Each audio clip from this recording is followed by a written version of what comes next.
Hi all, welcome to the Dual Parent. Today I'm going to speak from my point of view about the death of a relationship in the life of a single parent. I'm sure the women who've been in my situation or a similar situation will actually relate to what I'm saying. When you find yourself single as a parent, because you have decided to, let's say, separate or divorce, and it could be your first marriage, you could actually be divorcing your your second husband, and who's not actually the father to your children, but you did decide to trust them with your children. It could be anything. The other reason could be that your partner or husband has actually passed away, and you then found yourself in this journey of parenthood as a single adult, and who now has to take care of their children but also take care of their own emotions. So as hard as it is, we as parents are expected to work on ourselves as quickly as possible, because the children are looking up to us and they don't know how to manage their emotions, how to understand what has happened, because children more often than not will not know that there's going to be a death in a relationship, even if it's a natural death, like a real death, or the death of a relationship, like this person who they thought was the father or who was actually the father is no longer going to be a part in their life anymore. So children would not be able to forecast this, because either things have gone wrong between the parents, or one of the parents has actually passed on. So how do mothers, I'm specifically talking about mothers here, how do women and mothers get out of situations like these? Unfortunately, how the human brain works is, unless one has been in a situation, they would never understand what the other person is going through.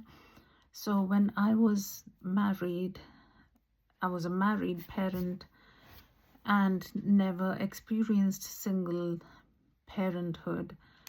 I could never understand how other single parents were dealing with life. I could never understand what was going on in their minds, and unfortunately none of them actually came up to me and spoke about what they're dealing with, how they're feeling, if they needed any help. Unfortunately, until I was subject to a situation of being a single parent myself, I did never understand what single parenthood actually means for others. So in a way, I do not blame the society for it, but I think there should be some sort of lack of stigma, to say, the society, when, again, as a human being, like a normal human being, if they're happy, some of them will be so arrogant and so not understanding of someone else's situation that they will project their own stigmas onto someone else. So if you're a single mother, have you had that unexplained feeling that another woman who is happily married is looking at you like they think you could be a home wrecker, that you enjoy telling others to divorce, or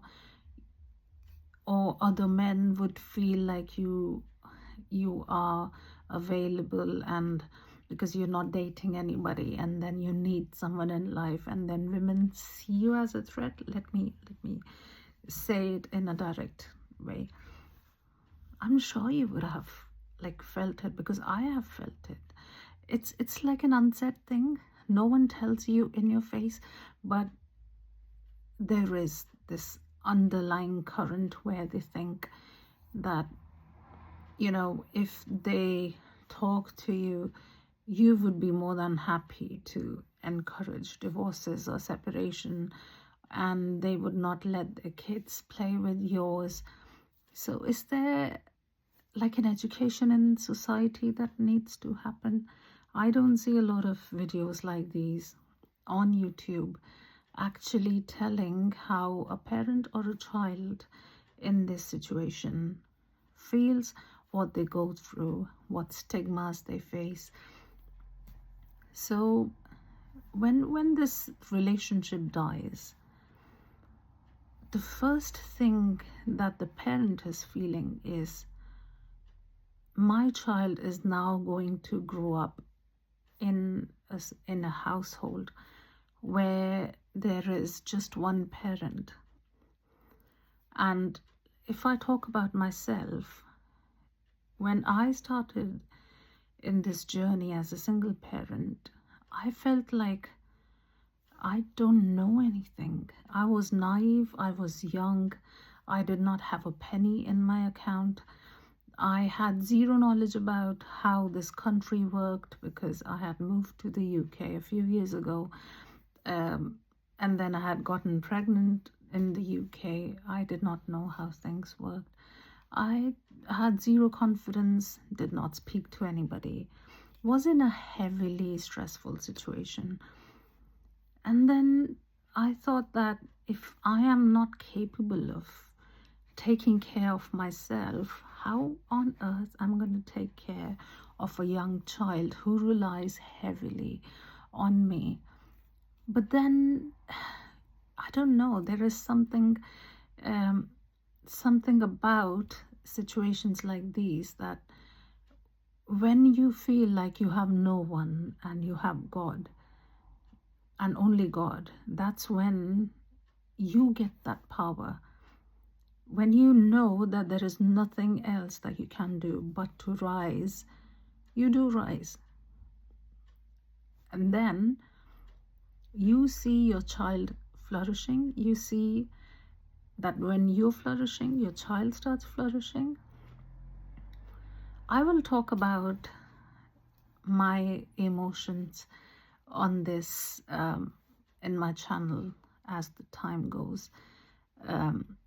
I'll make a separate video about it as to how I managed my own emotions and how I managed my daughter's emotions.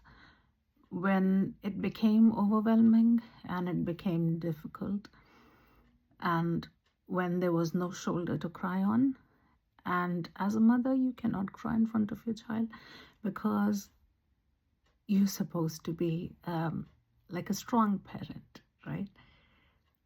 So no one allows you that space. I guess this channel is not for me to justify why I decided to become a single parent. I'm not going to tell you all what happened as to why I decided to be a single parent. I guess it's only for me to like want to discuss, because I see a lot of women in this situation, and like me, they're a little bit clueless as to how to manage this, how to deal with the complexities that come with this situation as a single parent. So I guess I can learn myself in this journey while I connect to other people, and the comment section is open. Maybe you can write your own thoughts about it. What are your apprehensions? Are you in that situation yourself? Have you been in that situation? Are you now happily married? How do you feel about it? Do you feel it's scary? Do you feel it's a happy place because you no longer had that kind of trauma? You don't have anyone to please anymore. You're living a happy, independent life with your child. Are you scared of finances? Are you scared of how people will judge you? I, for one, have never thought about how people will judge me. I have been a path breaker, and I have been naive in my life when I did not understand a lot of things. I learned as life went, and that's how I have flourished. That's how I have become what I am right now. I was a different person a few years ago. I'm a very different person now, and I'm sure if I am on the right healing and progressive journey, I will be a much different, better person in the few years to come. Not just for me, but for my daughter as well. Because as a single parent, it's only my responsibility to make sure that my daughter flourishes as well. So this channel, I guess, is for people like me to connect to each other so we can understand each other, maybe learn from each other, and also to create awareness in the society, because unfortunately the situation is growing all over the world, and maybe there could be a few things I could put out there if people do like listening to me. Maybe they'll think twice about making offensive comments on single parents, single mothers, fathers. Maybe they'll have a different view about them. Maybe the stigmas around this will lessen. Maybe the kids with just one parent will not be subject to the cruel remarks that other kids make, that, oh, you only have one mother, but I went on vacations and I have both my parents, and did your mother fight with your father, or like questions like that. My daughter hasn't faced a lot of those questions, but I'm pretty sure that I have heard other kids going through trauma because of how the society treats them, or how the society questions them or makes fun of them. So even if it's like a very small initiative from me, I would be more than happy if I can see like a little change in the society in terms of how the single parents live their life, and if they have a free space to talk. And I guess enjoy yourself, and see you later.